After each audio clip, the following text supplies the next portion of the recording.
IR이라는 게 실제로 과연 투자자와의 만남에서 잘한 IR, 잘한 이런 발표가 있거든요.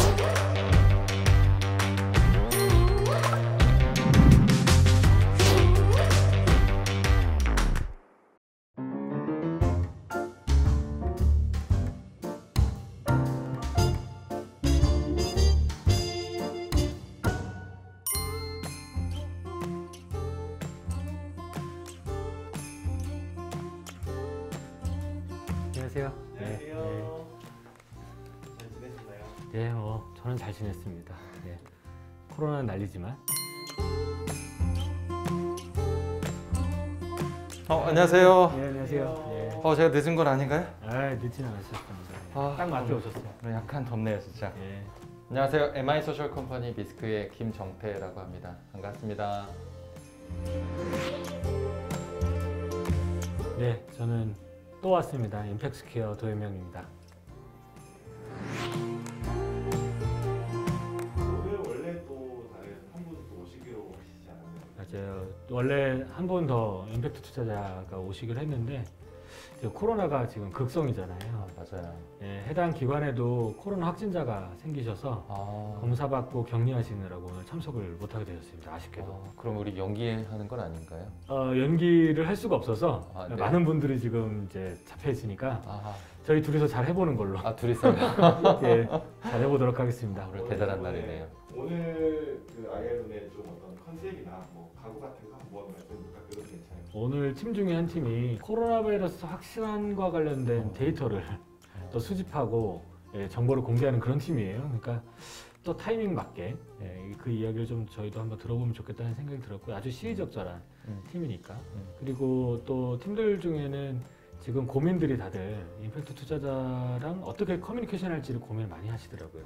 이런 부분은 조금 더 강조하셔도 좋을 것 같다, 이런 코멘트도 많이 들을 수 있으면 좋겠다는 생각이 듭니다. 저도 그냥 IR 자리가 아니라고 듣고 멘토링, 케어링 네. 같이 하는 거니까 또 속에 있는 속 깊은 이야기 한번 저희 듣고 네. 그런 이야기 공감하는 시간 되도록 해보겠습니다. 네, 가시죠. 고맙습니다.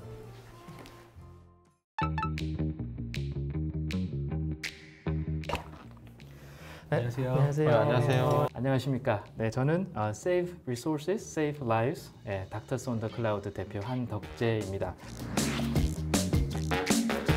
저희 이제 DOCL은 의료 현장의 현실적인 문제에 대한 솔루션을 플랫폼으로 제공하고자 하는 기업입니다. 자, 현재 저희가 해결하고자 하는 문제는 지금 전 세계적으로 가장 시급하고 가장 중요하게 해결해야 되는 문제가 있습니다. 바로 아시다시피 이제 코로나19가 되겠는데요. 이 환자 수가 기하급수적으로 늘다 보니까 전 세계적으로 어떤 의료 체계가 붕괴가 돼서 사회적인 문제가 되는 걸 아마 언론에서 계속 이렇게 실시간으로 목도를 좀 하고 계실 겁니다. 그래서 이런 현상이 도대체 왜 일어나는지 파악을 좀 하고 그다음에 이걸 어떤 식으로 해결하고자 하는지 말씀드리도록 하겠습니다. 밑에 있는 이 지도를 보시면 각 국가별로 코로나19 때문에 발생하는 사망률을 색깔로 다르게 표시를 해놨습니다. 근데 좀 궁금한 게 같은 병이고 의사들은 전 세계적으로 똑같은 교육을 받기 때문에 도대체 왜 이런 사망률 차이가 나는 것인가, 이게 이제 의문을 가질 수 있는데요. 저희는 그 이유를 이제 의료 자원의 가용성에서 찾았습니다. 아무리 이제 의사의 실력이 같더라도 우리가 활용할 수 있는 의료 자원이 부족하다면 치료하기가 굉장히 어렵지 않을까라는 생각을 했었고요.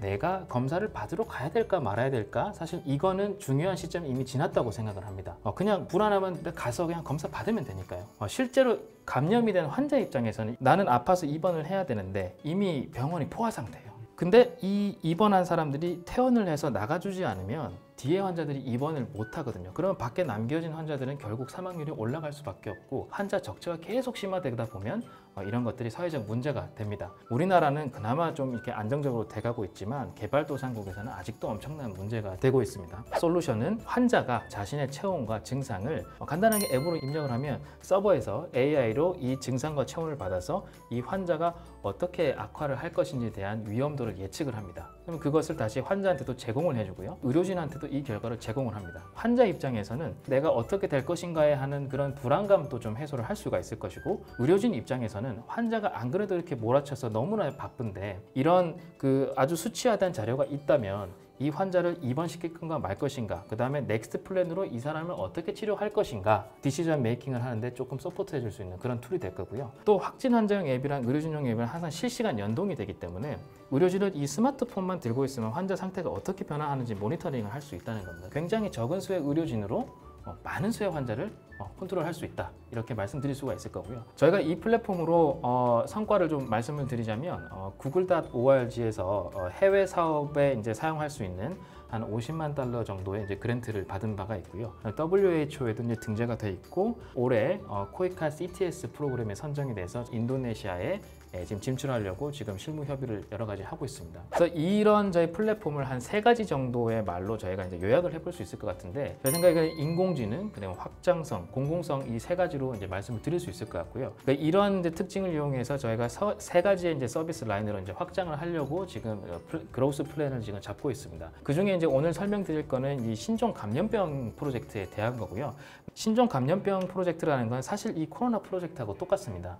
근데 이 코로나19가 언젠가는 끝날 건데 분명히 이런 팬데믹한 이런 바이러스 질환이 또 옵니다. 이게 굉장히 간격이 짧게 이런 현상이 계속 발생을 한다면 결국은 의료 자원이 고갈이 될 거고 또 사회적 문제가 야기가 될 겁니다. 근데 다행히도 저희 플랫폼은 팬데믹 규모의 그런 그 감염병에서 아주 초기 프로포션에 해당하는 환자의 데이터만 있으면 실제적인 치료제, 백신이 개발되기 전까지 최대한 리소스를 세이브를 해서 시간을 벌어줄 수 있는 그런 툴로 자리매김할 수 있다고 생각을 하고요. 수익 구조에 대해서 조금 이제 간단하게 설명을 드리면, 병원의 입장에서는 환자를 입원시키더라도 뭐라도 한 가지 이상의 치료를 하는 환자를 입원시키기를 아마 원할 겁니다. 그냥 환자를 퍼스트 컴으로 이렇게 입원을 시키다 보면 아무것도 하지 않고 그냥 모니터링만 하는 환자가 있을 거고, 정말 중환자가 돼서 여러 가지 치료를 하는 환자가 있을 텐데, 입원한다고 하루 이틀 만에 퇴원하는 것도 아니고 입원을 한 번 하면 아무리 경증이라도 한 적어도 10일 정도는 입원을 해야 됩니다. 그렇기 때문에 이게 한 턴오버 한 번으로 보면 한 3천에서 6천만 원 정도의 이제 이익을 발생시킬 수 있고, 이게 이제 서울 경기권에 국한해서 말씀드리는 거지만 이게 뭐 전국 단위로 확대가 된다든지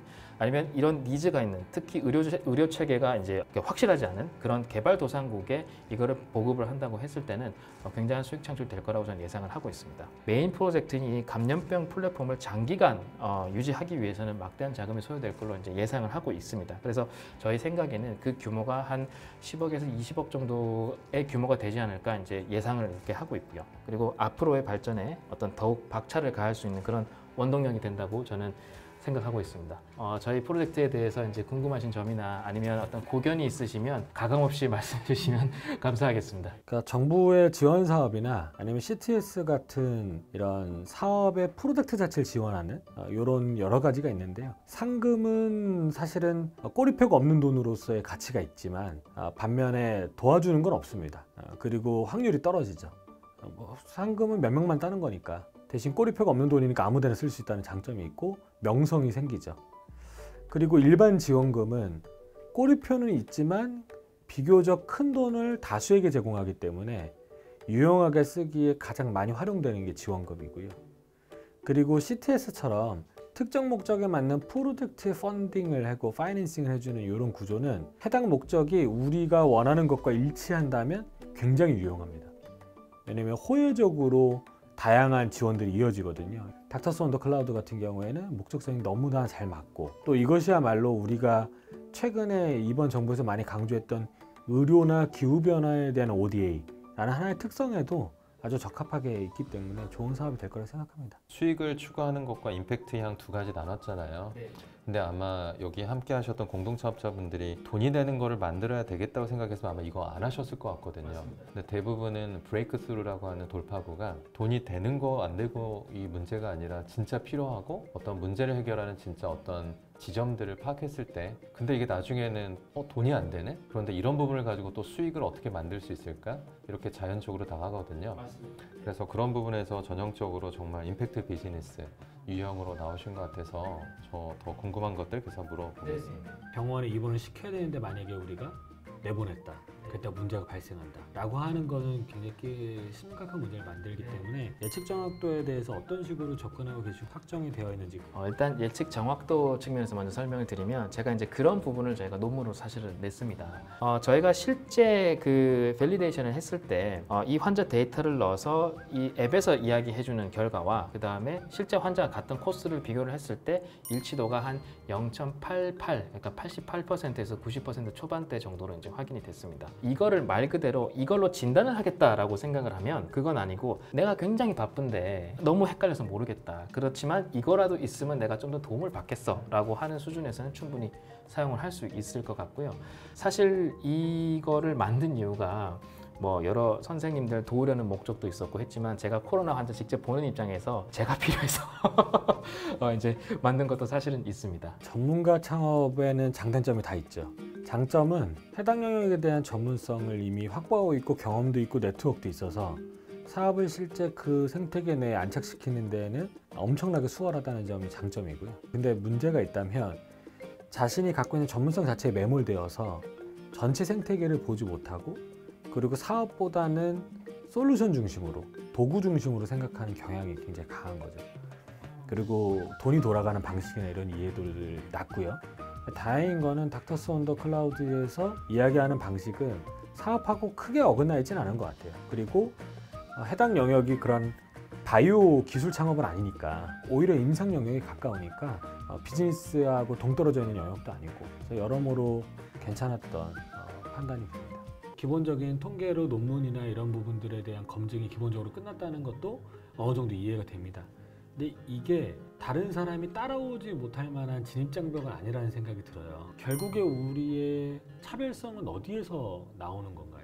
이제 진입장벽에 대해서 이제 말씀을 하셨는데요. 장점이나 단점이 이 보험 체계입니다. 위에서 다 관리를 하고 있어서 이런 병이 딱 터지면 각 병원에 특히 대학병원 위주로 진료하는 의사들에게 이제 이런 이제 연구를 해서 빨리 결과를 내야 되니 데이터를 빨리 모읍시다라고 해서 뭐 태스크포스 비슷하게 이런 것들이 구성이 됩니다. 우리나라는 또 하나의 장점이 뭐냐면 전 국민이 굉장히 쉽게 의료 서비스를 이용할 수 있기 때문에 데이터 모으는 게 굉장히 쉽습니다. 용이합니다. 그런 점에서 저는 이게 진입장벽이 생각보다 높다고 이제 생각이 들고요. 약이나 기기나 이것도 제약되어 있지만 의료인 자체는 또 어마어마하게 제약되어 있는 사실이잖아요.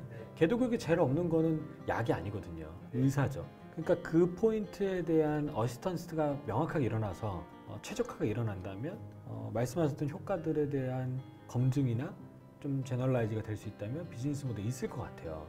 근데 그런 방향성이 맞는지 처음에 말씀해 주셨던 그 의료진의 어떤 니즈를 좀 해결해 줄 수 있는 그 부분이 분명히 있으나 이게 어느 정도 저희가 임팩트를 보여주지 않는다면 그런 시도 자체가 무색하게 될 거거든요. 그렇기 때문에 이 인도네시아 사업을 저희가 전력 투구해서 이제 진행을 하고 있는 거고 그래서 이제 여러 가지 요즘은 이제 생각이 많습니다. 이제 이 플랫폼을 이용해서 뭔가 다른 것을 해야 되지 않을까, 다른 것을 해서 거기에서 들어오는 어떤 수익으로 다시 이 사업으로 재투자를 해서 이걸 좀 롱런하게 갈 수 있는 파이프라인을 가졌으면 좋겠다는 생각을 굉장히 많이 했습니다.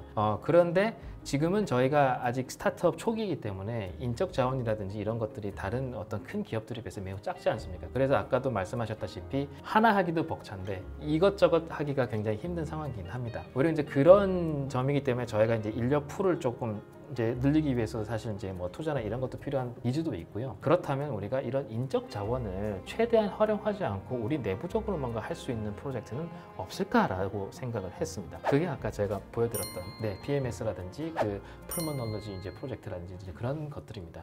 닥터스 온 더 클라우드는 원래 처음에 서류만 봤을 때는 좀 걱정을 했던 팀인데 너무 좋은 연구이지만 캠페인이고 연구인데 비즈니스가 될까 이런 생각이 있었는데 막상 IR을 진행하고 보니까 이 팀이 갖고 있는 방향성 자체는 굉장히 말이 되고 또 수익 모델이 만드는 게 쉽지는 않아도 충분히 만들 수 있는 가능성이 있다는 생각이 들었거든요. 비즈니스 모델로 만들어질 만한 요인들을 충분히 검토하고 있는가, 그럴 가능성에 대한 이해도가 높고 준비가 되고 있는가에 대해서도 좋은 사업이라는 생각이 들었습니다. 사실 저는 이렇게 IR 미팅이라는 거 오늘 처음 해봅니다.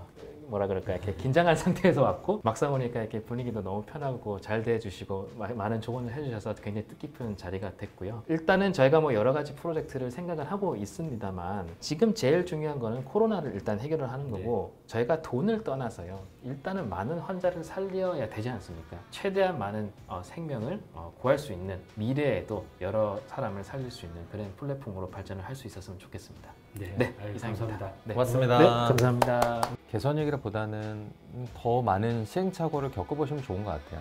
그러니까 더 많은 시행착오가 더 많은 좋은 데이터를 가져올 거고 그런 부분들이 더 온전하게 될 거니까 개선보다는 지금 모습을 계속 하시는 거 저는 좋은 것 같습니다. 저에게 투자 의사결정을 물어보신다면 검토할 것 같습니다. 그러니까 당장 지금 결정하기에는 사실은 아직 비즈니스 모델의 이 구체화를 좀 더 같이 논의할 시간들이 필요한 것 같고요. 거기에 대한 확신이 어느 정도 서고 실제로 수행할 만한 내부의 인원이 지금 비즈니스 전문 인원이 부족하기 때문에 이 포인트에 대한 우려가 해소되면 투자할 만하다라고 생각합니다. 지금 사실 엄청 후련하고요. 저는 이 IR을 처음 해보는 거라서 네.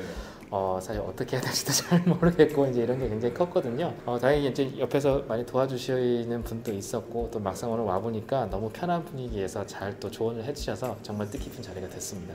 네, 정말 도움이 될 것 같아요. 왜냐하면은 대부분의 이제 스타트업들이 특히나 실제로 이런 투자자분들이 어떤 생각을 갖고 계시는지, 그다음에 어떤 점을 중점으로 이제 투자를 평가를 하실지 이런 것들에 대해서 잘 알지 못하거든요.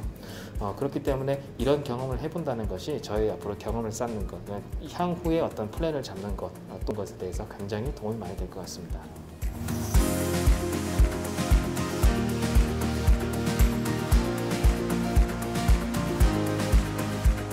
세계 어느 나라 할 것 없이 이런 문제들이 계속 발생을 하고 있습니다. 환경에 접근하는 그런 논리들 이런 부분들이 좀 더 탄탄하다. 수질정화라는 게 나오거든요. 주로 녹조 쪽을 말씀하시는 거라고 이해해도 될까요? 그걸 접목했을 때 녹조 발생을 사전에 막아버릴 수 있는 효과까지 나올 수가 있는 겁니다.